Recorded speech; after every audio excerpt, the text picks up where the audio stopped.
You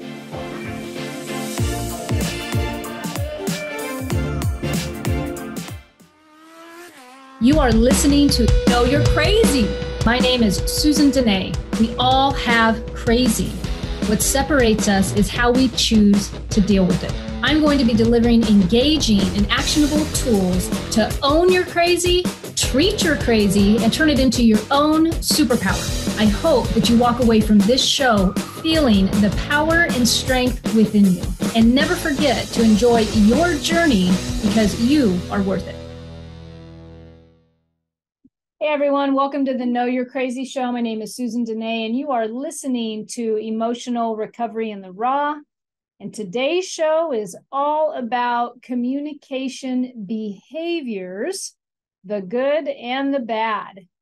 Healthy or unhealthy relationships, they carry a significant amount of weight regarding our mental and our emotional health. There are good feeling relationship behaviors and there are bad feeling relationship behaviors. Discovering which behaviors dominate your relationships is an exploration that only you can take. However, getting informed about the type of behaviors, when and how they impact your communications can enhance your relationship experience in a positive way. When and how you communicate is unique to you.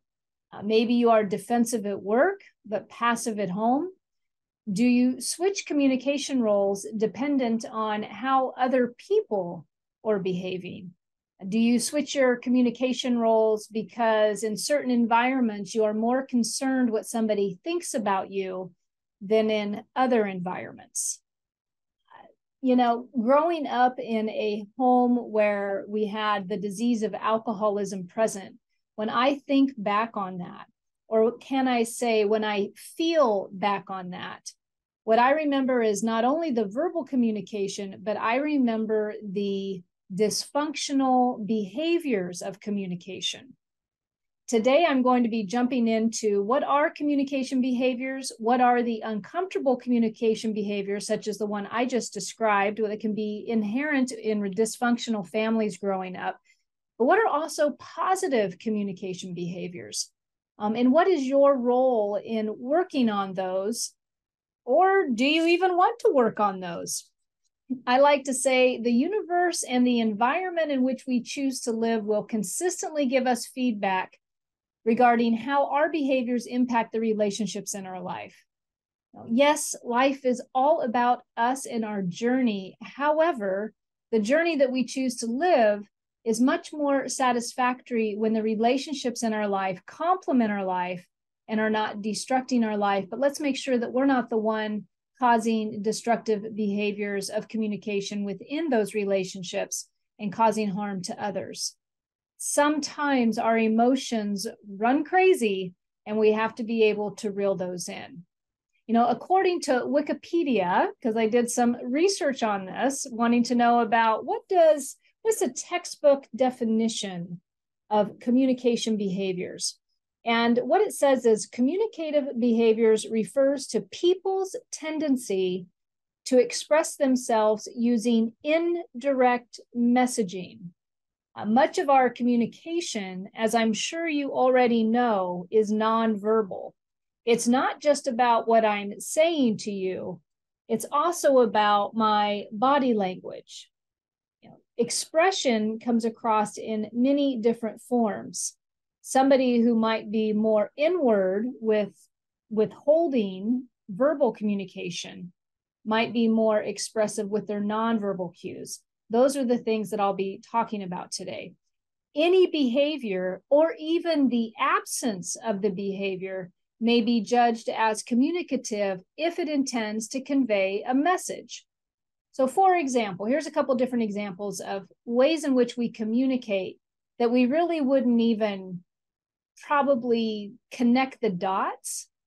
I believe that often when we have a barrier in our emotional life, in our mental life, it's not always that we intuitively don't know what to do. It's almost as if it hasn't been broken down enough in a language or in some simplicity enough that we can then grasp and resonate with what we need to learn from from whatever's being conveyed. And so when I think about different ways in which we express ourselves, essentially communicating in nonverbal ways, I find it kind of interesting. But there's like easy stuff like hairstyle. Here's hairstyle for you. What do you think somebody would be saying if suddenly they show up with a shaved head, as once one of my kids did, and they're female? I'm just going to go with female. What is a message that could be conveyed? Perhaps I'm not going to conform to the norms of society. Maybe I'm stepping out. I'm being willing to try something off the wall, in most people's opinions. Freedom, all kinds of different things. I had someone mention to me one time that they shaved their head whenever they were going through a life transformation. It was a way to cleanse old energy and let go. I personally get scared of shaving my head. I've thought about it though. What about a particular clothing style? What about those that you see that are expressing themselves in ways that you would just like, there's no way I could ever do that?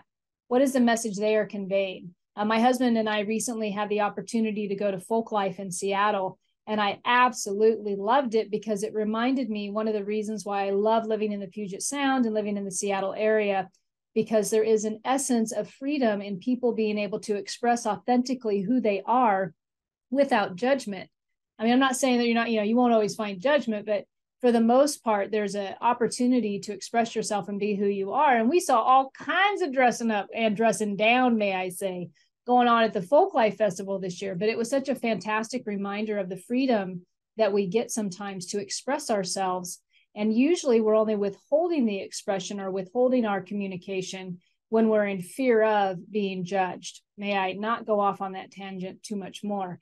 Another thing that we might consider a way of communicating who we are. I mean, isn't that essentially what we're trying to do with our nonverbal cues? What about the car you drive? What is the car that you drive conveying to the world around you? You may not even think about these things, but everything around you and things that you're doing, they are conveying a communication to the outside world. Your intention may not be like, hey, I'm going to go buy this car and I hope it sends this message to the world. That may not be it at all. But your car will say a lot about you. How old the car is, how shiny the car is, how clean the car is, how not clean the car is. Think about what your items in your life actually are communicating to those around you. One of the things that's interesting in how we choose to communicate non-verbally is that it's unique and individual to each one of us. What form of expression we choose to take in order to have a voice or in order to influence somebody may be different for all of us. And so the other thing is that when that communication is different for each of us, what stimulates the communication or the behavior will also be different.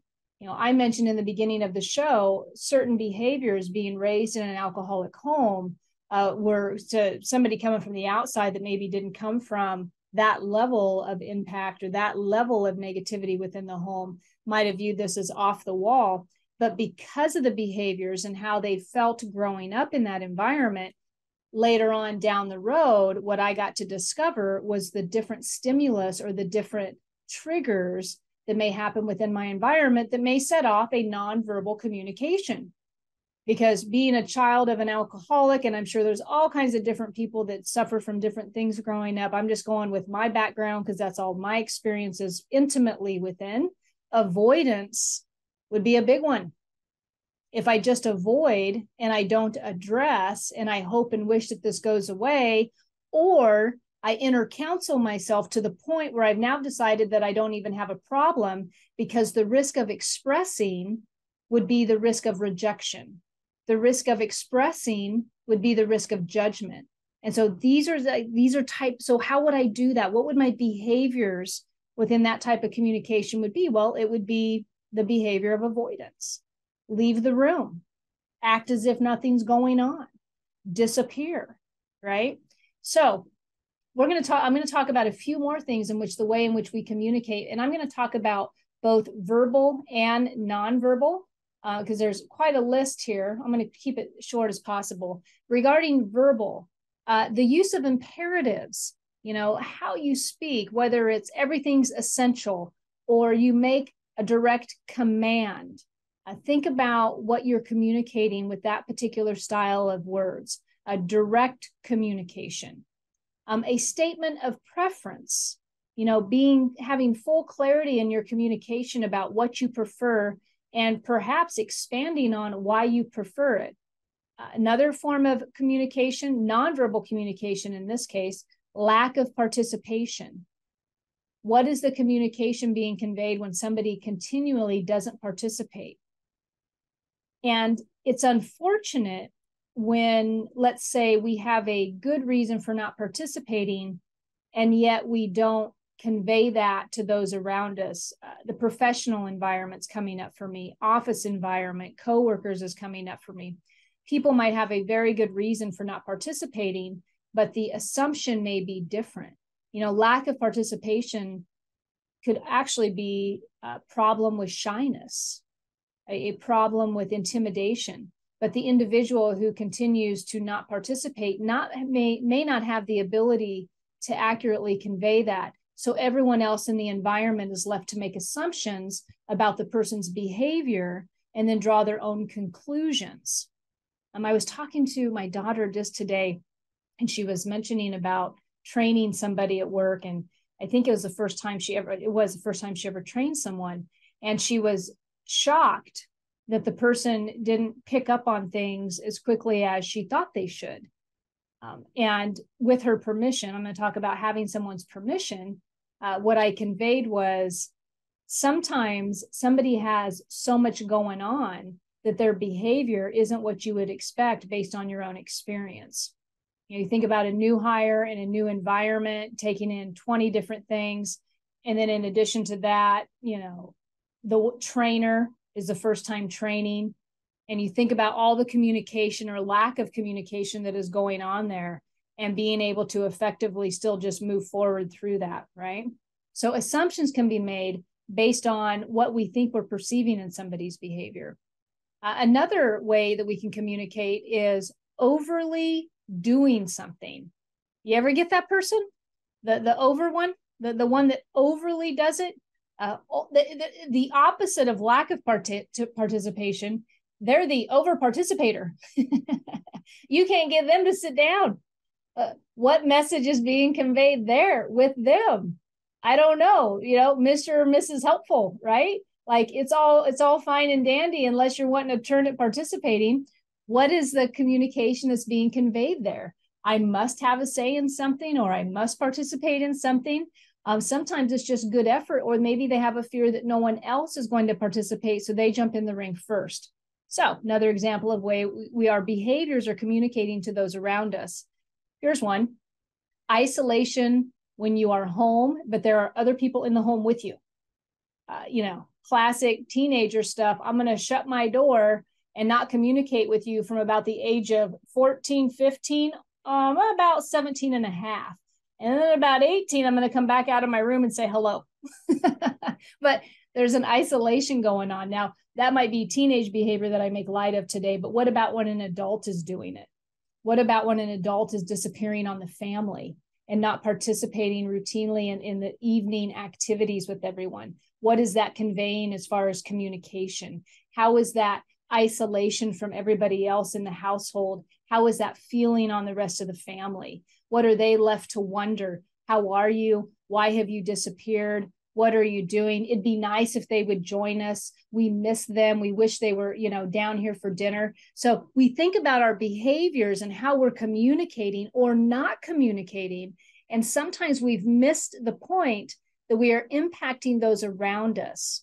We are impacting those around us. And so for today's show, I'm going to go to break. And when I come back, I'm going to start diving into the good and the bad of the behaviors, different things that you can look at, not only for you and how you're showing up, because I'm going to go there today with you. I am, because it's about self-discovery, because at the end of the day, the only person that you're in control of is you. And I will add to that, having more understanding or more clarity about potentially how other people's behaviors, how they might be a reason for those, kind of like when I'm describing my upbringing, just to kind of provide some sense of understanding when we don't have understanding, so that we cannot take another person's behaviors personal. I will add to that, it's a way that we can give grace to somebody else when we have a little bit more knowledge behind it, a little bit more perspective is all. All right, so we're going to go to break, and I will be back shortly, and we will be diving into communication behaviors, the good and the bad of it. Be back shortly.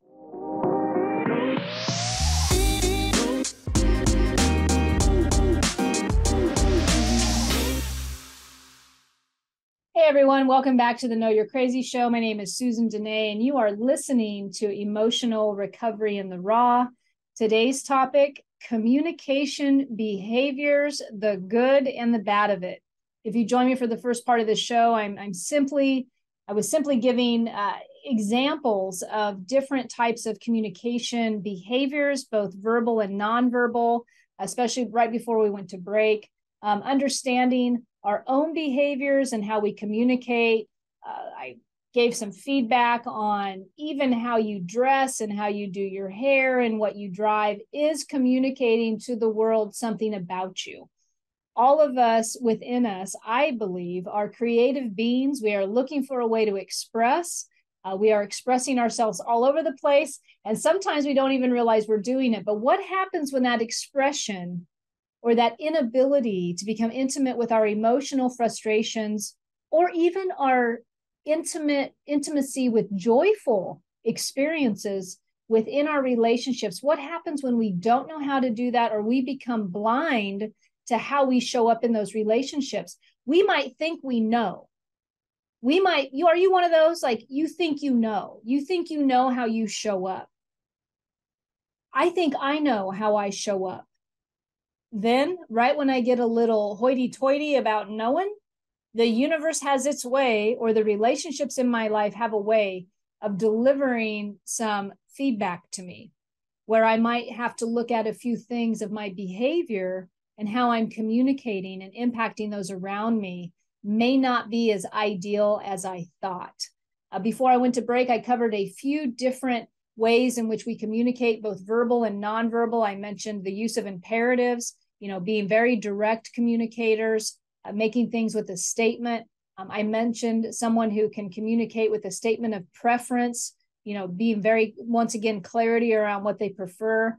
Nonverbal communications might be lack of participation, literally not including ourselves or not stepping up and participating. I was mentioning the professional environment, what that can be conveying to your coworkers, overly doing something, what that conveys to those around you, not being able to not participate.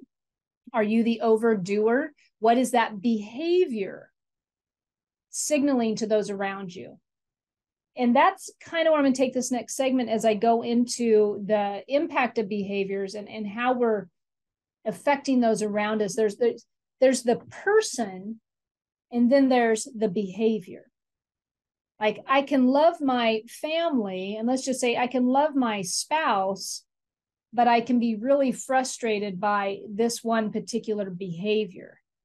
And have I addressed the behavior, or have I verbally shamed or expressed some type of disappointment where the spouse may think that they are a bad person, but it's really me trying to address the behavior. I just haven't quite understood how to do that yet. That is why I'm doing the show today.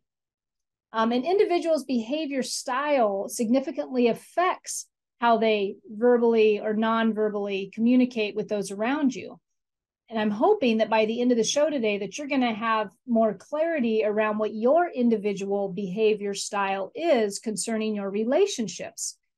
Discovering what that behavioral style is does require high levels of self-awareness and an ability to be honest with oneself. You've heard me say this many, many times. Sometimes we think we're being honest with ourselves, but until we have developed the courage to ask for somebody's feedback, we might be misguided. If you are someone in your life, within your life, it has been a while since you've reached out and talked to somebody about anything that you've got going on, then you must ask yourself, I wonder if my self-accuracy, if my self-perception is accurate about the way I've been showing up. If you are somebody who's been I will say suffering, because anything less than joy has a certain level of suffering that goes along with it. I'm not talking about, I don't know, I hate to get into pinpointing different levels of suffering, but you know what I mean? Like, I'm here to experience joy and happiness. And whenever I'm not in complete joy and happiness, there's probably a little bit of suffering going on, maybe just a little bit of uncomfortableness going on. I mean, I have to be willing to admit that to myself. So if I've had any of that going on, or if life has handed you a buttload of problems all within a short span of time, or maybe even a long span of time, and you've never bounced anything off of anyone, I highly encourage you to find that person, and the person who can do their best to have an unbiased feedback to you to help you unload some of that so you can gain new perceptions, because until we gain a new perception, our behaviors will stay the same. Until we open up enough to get feedback, what stimulates some of our behaviors really has a harder time finding solution to it.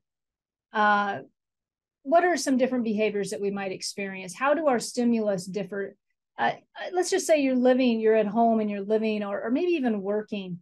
You know, one behavior may be somebody who's super tidy and everything's in place, and another behavior may be everything's a mess, and this is the way, this is the way I work, or this is the way I live. Both of those behaviors are going to be communicating something. And so you are ultimately responsible for the behaviors that you're communicating. Another way of communicating within different styles, let's say it's in relationship. What are you conveying to your relationships with your boundaries?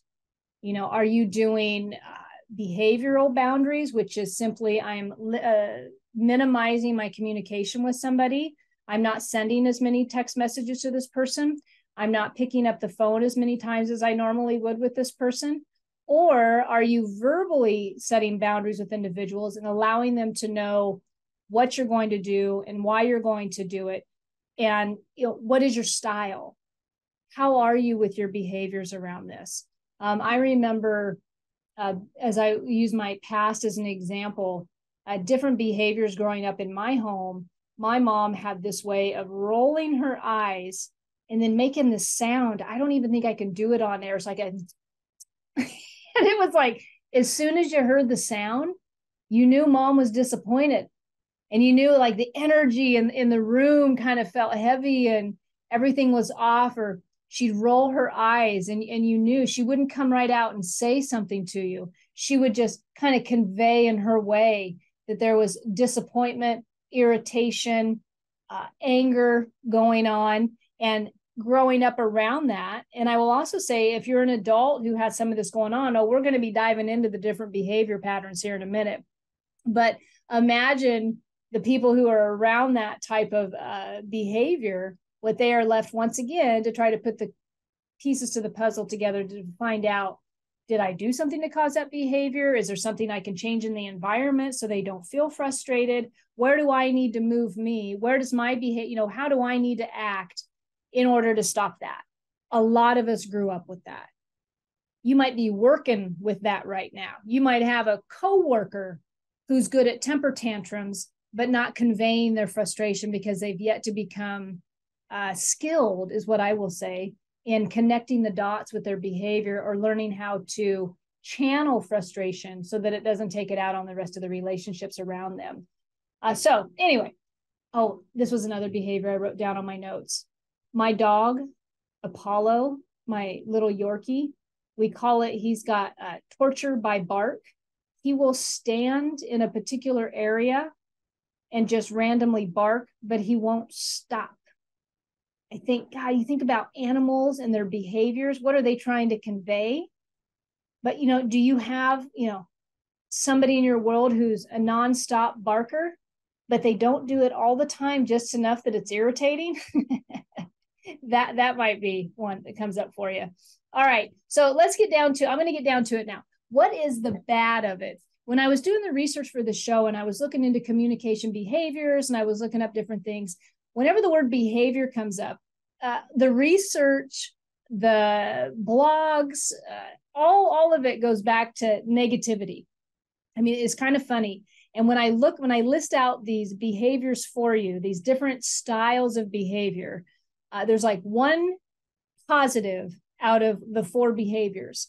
So as I go through what's the bad of it, when we come back after, I'll probably skip this next break, but as we come back to the second break, I'll be talking about the positive side of this, because it really does come into, a little bit heavy on the negative behavior side on this. But here we go. So there's 4 highlighted communication behaviors. The first highlighted communication behavior is aggressive. You have an aggressive behavior when it comes to communicating. Now, remember, I'm doing the show today, doing my best to focus on the non-verbal aggressive behaviors, because I think the verbal aggressive behaviors are we all probably have a pretty good common sense around that, right? But I'm going to talk about the aggressive behaviors. An aggressive communicator engages in personal attacks and put downs. They use intimidation to get their own needs met. Nonverbal behaviors when it comes to aggression is going to be frowning, critical glares, rigid posture, loud voice, fast speech, standing over others, slamming doors. Aggressive behavior.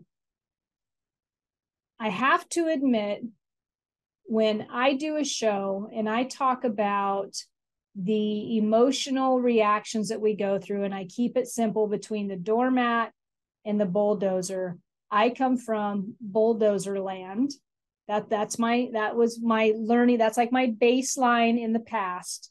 I believe we all have a baseline, and then we all have a little bit of everything in it. When I looked at this definition of aggressive, I thought, I come from aggressive, and then I moved into these other you'll see these other ones that I talk about.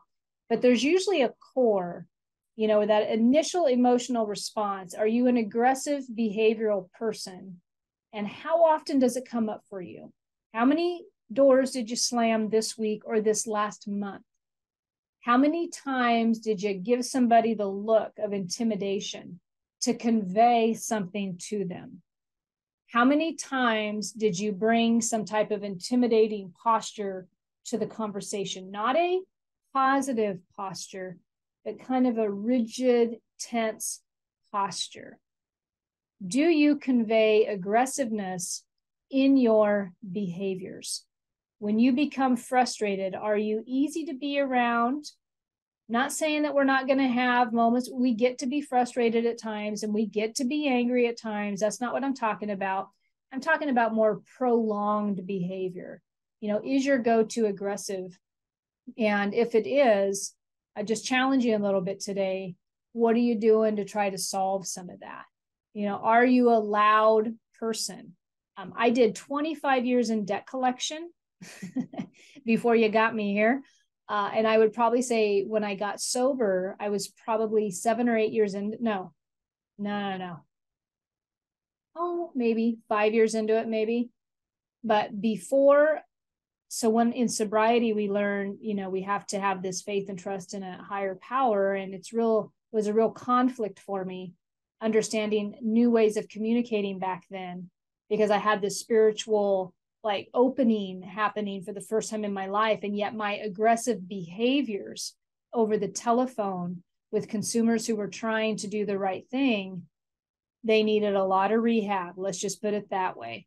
Stayed legal, stayed along the law, but the messages were definitely, tone of voice was off. I could never understand how somebody talked on the phone and they were quiet. So I had the loud voice thing going on. So we come from different behaviors that will dominate. So if aggression is one of yours, as it was one of mine, I will just tell you there's hope.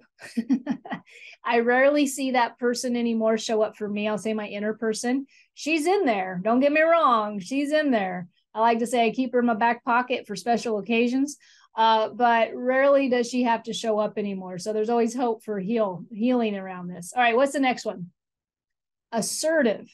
So out of all the ones I'm going to talk about today, and there's only 4, this one is, I'm just going to give you the shortcut. This is the positive one. This is the one that you're hoping for. Assertive is the ability to express one's desires and feelings appropriately. I love the word appropriate. There's appropriate and there's inappropriate. There's appropriate behavior and there's inappropriate behavior. So assertive is the ability to express one's desires and feelings appropriately. This is the halfway point between passive and aggressive. And I'll be talking about the passive behavior here in a minute, but this is the halfway point between those. An assertive communicator respects both the sender of the communication, which is usually themselves, and the receiver.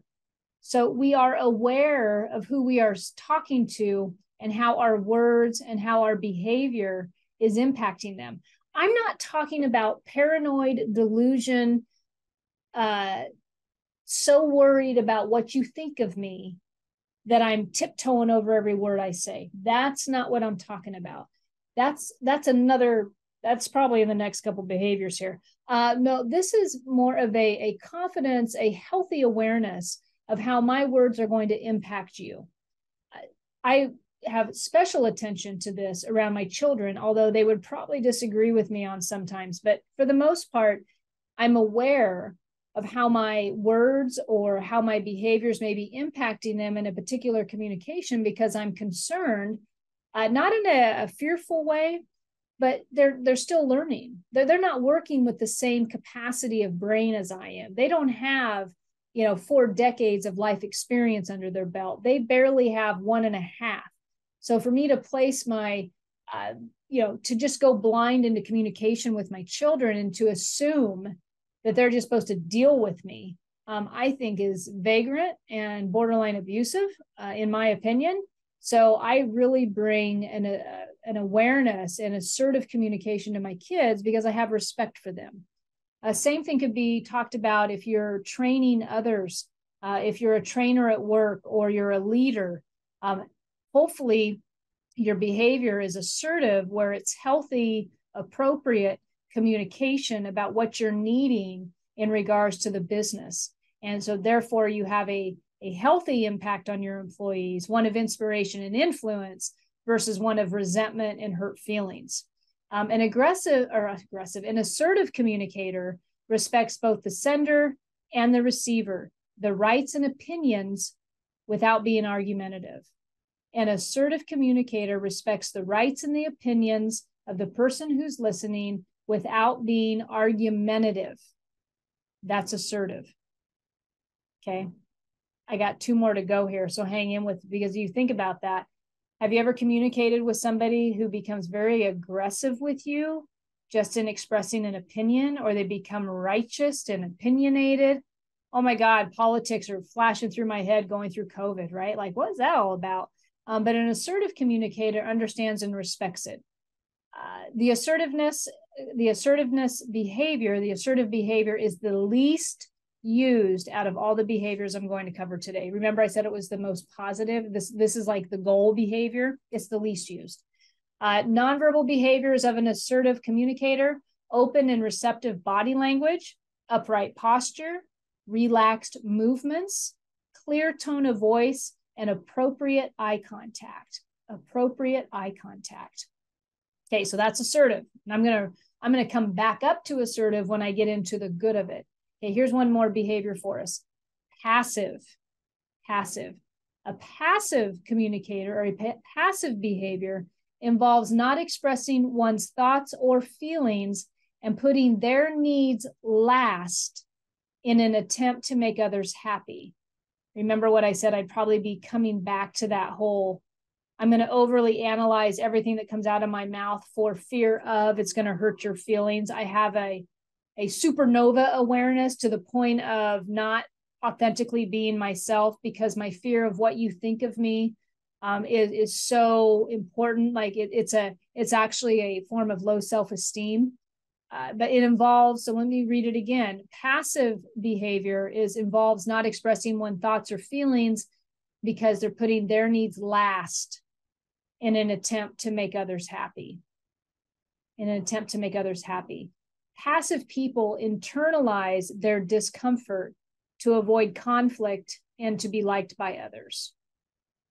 passive behaviors, someone who has a passive behavior internalizes their discomfort to avoid conflict, where the worry is to be like others. I remember at a time, different, mentoring and working with women in recovery for so many years, there's like weird seasons to that where I'd be, maybe a dozen or so women working with me, and they all check in at different times or doing whatever they're doing. And there's like seasons of experience. It'd be kind of funny. Like suddenly I'd be talking all the time about, really at the root of that is just a desire to be liked. At the root of giving in, at the root of, going along with something when I really don't want to, at the root of an inability to self-advocate, comes down to the fear of not being liked. It really was that simple. Many, many times when I would be working with women, and sometimes they would agree with me and sometimes they wouldn't. But by the time we got done talking, I would try to do my best to make it clear that a lot of our fear, especially if we have passive behavior, is simply we're fearful that somebody's not going to like us. Have you ever withheld for fear of it may not land right? Passive behavior, I would also say, is manipulative. Now you might think, well, passive behavior, manipulative, you might think a more of aggressive type hit, right?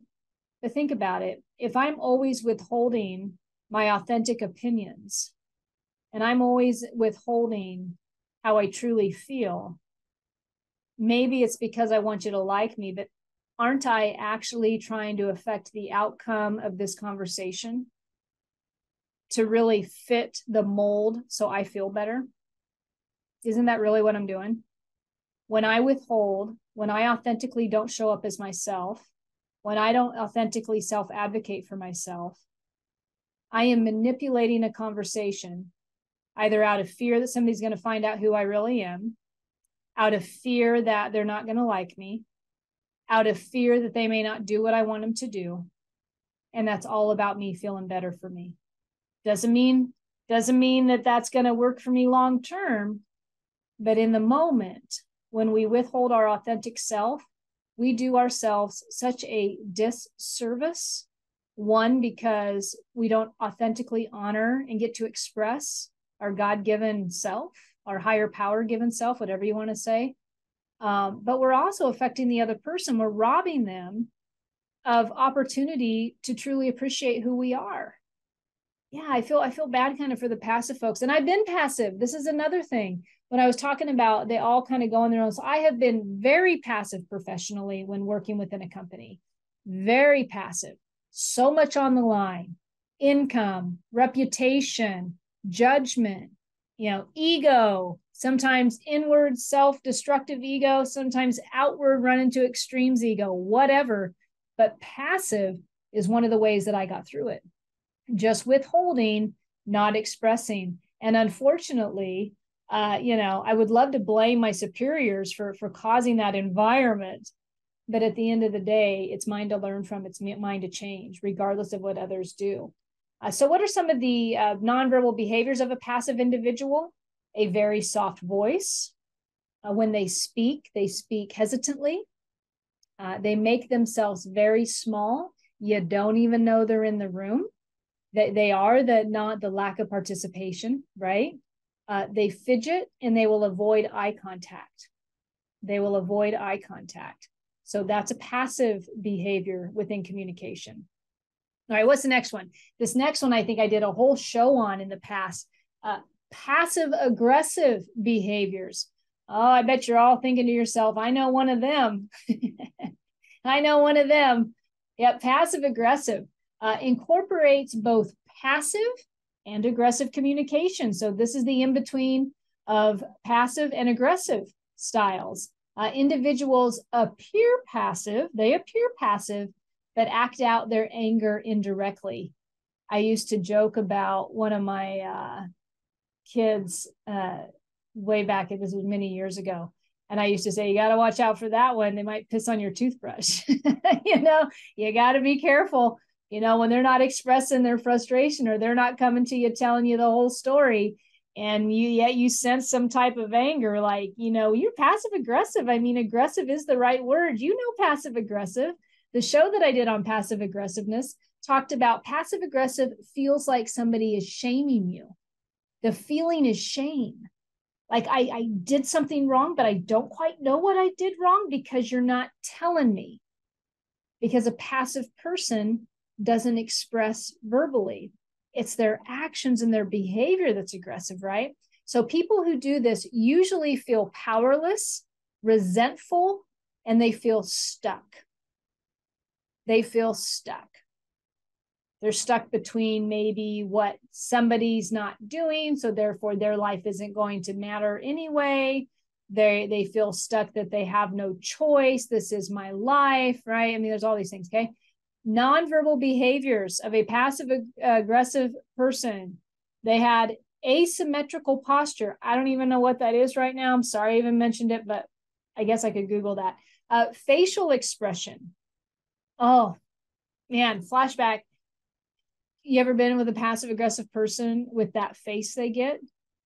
I mean, a face talks, millions of miles. Like, something's going on there. That look. It says that they are jerky and quick gestures. Their verbal behaviors. I went a little bit more into the passive aggressive because I think passive aggressive behaviors, now this is a total guess on my side. I would argue, and then I'd have to find some research to back and support this argument, that I believe passive aggressive behaviors harm more intimate relationships and parental-child relationships than anything. Aggressive behavior in my thought process would be more almost bordering on the abuse side, but passive aggressive comes across almost as if somebody's giving themselves permission to be aggressive by being passive. And it leaves the person, as I stated before, in a state of feeling ashamed of themselves or not having clarity on what's going on, or why are you mad? Or it leaves this tension in the air. And I think that when it's in relationship with others, like we don't want to go all the way bad and be aggressive and come right out. So it's almost like this weird way of individuals trying to do their best with frustration when they're prone to a bulldozer core, is what I would say. So on this one, I went a little bit further with the passive aggressiveness because I'm going to go into some verbal behaviors of passive aggressiveness. Sarcasm. Okay, sarcasm would be a form of passive aggressiveness. Gossiping. Gossiping is a form of passive aggressiveness. I love the saying, if you don't got nothing to say, you got nothing nice to say, don't say anything. I haven't walked a straight line on that myself, but I'm fully aware of it today. Gossiping is a passive aggressive behavior. Being unreliable is a passive aggressive behavior. Frequent complaining, sulking, patronizing. Okay, those are verbal passive aggressive behaviors. Backhanded compliments. Sarcastic backhanded compliments. Purposely ignoring or saying nothing. Boy, that's a tough one. The energy in the room is tense, but you're not going to talk at anything. You're going to completely purposefully avoid. I almost had it. We say it in recovery. I'll come back to it, but we purposely are avoiding and sulking in an angry way. Leaving someone out is passive aggressive behavior. Being exclusive instead of inclusive, or not being inclusive, but not giving a reasonable explanation as far as why somebody wasn't included. Muttering to oneself instead of confronting the issue. The under the breath comments, not being able to help yourself with that. We think we're doing better by muttering, but the muttering is saying something to those around you that you are disappointed in something they're not doing right, and you're not going to confront it straight on for, and I get that that's that whole, I think I'm doing better by not confronting it straight on, but maybe I'm still doing as much damage by muttering it under my breath and making people worry without giving them any communication around my behavior. Hopefully that's making sense. The other thing with passive aggressive behavior is it leaves others confused, angry, and hurt. We hurt people's feelings when we're passive aggressive. We hurt people's feelings when we're passive aggressive. And then like I already said, I like to say that passive aggressive behavior shames you. It's insinuated that you're pissing me off, but I won't tell you that. But my behavior indicates I am disappointed in you. Ugh. Oh, doesn't it feel icky? Doesn't passive aggressiveness just feel icky? Okay, so having said that, now that I've got those out of the way, when I come back from break, we're going to see what is the good of it. So we've got what is the bad of it. We've got some understanding about what communicative behaviors are, how they're unique to each of us. Now I'm going to dive in when I come back from break. What's the good of it? What are the good behaviors in addition to the assertiveness? What are those like? So we will be back shortly. Hope you can tune back in.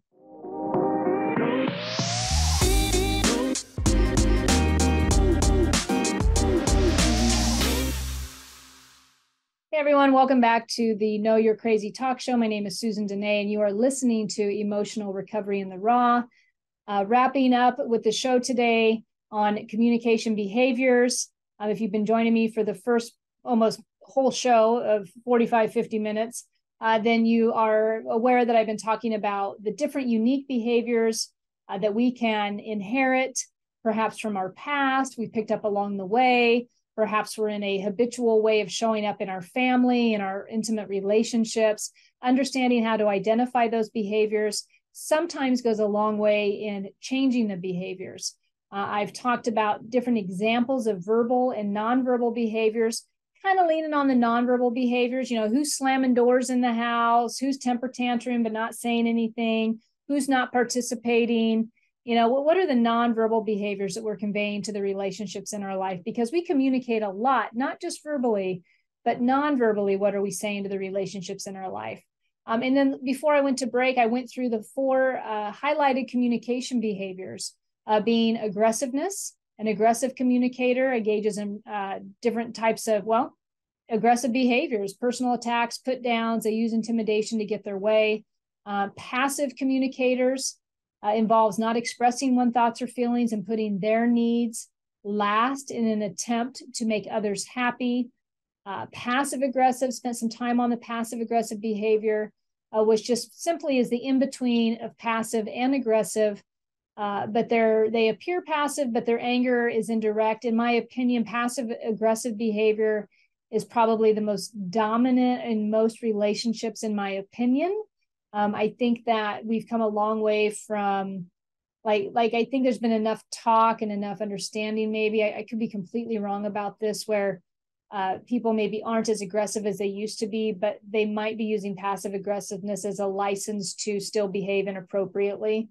And then the last one was assertiveness, the ability to, and this is the one that we're all shooting for, by the way, the ability to appropriately express one's desires and feelings, the halfway point between passive and aggressive. An assertive communicator respects both the sender and the receiver's rights and opinions without being argumentative, and I will add, or emotionally damaging. It's an appropriate way to communicate. Now, so what is the good of it? What are the positive behaviors that we can be bringing to our relationships? Effective communication or positive behavior communication, you pick. Do you want to call this effective communication or positive behavior communication? I don't care. But one of the behaviors that is positive to put in your relationship is engaged listening. When you're pausing to understand the emotions of whoever is sharing, and then what they're attempting to convey, instead of worrying about what you're going to say. I do a whole workshop on defensive listening. But that's what this category is, engaged listening. being able to connect, to listen to the person's emotions. What are they trying to say without already preparing your response in your head while they're talking? So engaged listener is one positive behavior. Another one is just being aware of your own body language and what it's conveying. For example, and in fact, I was just doing it. I will often cross my arms and then I remind myself flow of communication to kick in. What's next is, and so what is your body language conveying when you're in communication with somebody else? Is it defensive? Are you making eye contact? How's your tone of voice? Are you fidgeting? Are you looking over here when they're talking to you here? That's also in that workshop, by the way. But anyway, head nod in agreement is a positive behavior when you're in a communicative relationship. You know, when you're talking to somebody or they're sharing and you're just nodding your head in agreement or support that you're hearing them. Like, did you just hear what I say? Or are you ignoring me over there? Like, is anybody home? Are you off at work still? Or are you present with me right now? And it doesn't mean they have to be present with you or that you have to be present with them. It's just nice to be able to acknowledge if you're not able to be present with somebody, then tell them that. Have that appropriate, assertive communication with them. Another positive thing to do in communication is smile. Give some smiles, you know. Let somebody know you're receiving them. Let them know that you're hearing them. That is a positive communication behavior.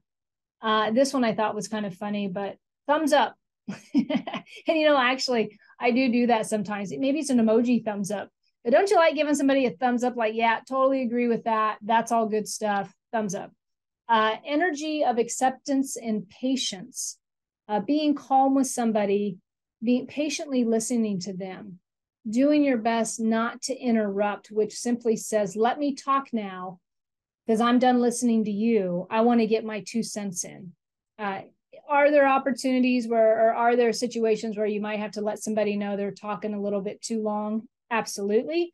But just in general, when listening and communicating with somebody, being patient and making sure that they're done talking before you interrupt. Responding versus reacting to somebody is another one. I think we learn this with time. It's kind of like thread in all of this positive behavior, just making sure that we're giving somebody enough bandwidth. And the last one, and I'm going to say this, well, two, because I know I'm going to wrap up this show. Listen without giving opinions. Listen without giving input. Only give input if you're asked. That's a tough one for a lot of people. Especially you parents out there.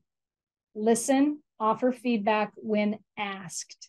And the last one is my favorite, a positive behavior when it's appropriate. If you're in the professional world, this may not be appropriate. And if you're in AA, NA, or C, or any of those programs, make sure it's an appropriate one. Hugging. A nice, positive, supportive hug will help. But if you got other ideas behind that hug, don't be doing it. I'm just saying that's not the behavior we're after. That's not the behavior. All right, so that is a wrap for today's show. So I encourage you today to take a look at your communication behaviors. What's working? What's not working? Do you need some help identifying any of those behaviors? Do you want to bounce this off somebody? If you are somebody who would like some of that bouncing off and you'd like to hire a coach, I'm your gal. Feel free to reach out to me on my website at susandenee.com. Would love to help. If any of this today resonated with you and you're looking to elevate the relationships in your life, or you're looking to find out where can I turn a corner in order to improve and to feel more satisfaction and joy, call me. I'd be more than happy to assist you. Having said that, have a great evening. See you next week. You have been listening to Know You're Crazy. Crazy. And my name is Susan Denee. We are identifying, understanding, and treating your crazy one episode at a time. Tune in to transformationtalkradio.com. To connect with me or Growth Spurt Your Life, please visit susandenee.com. That's Susan Denee, DENEE.com.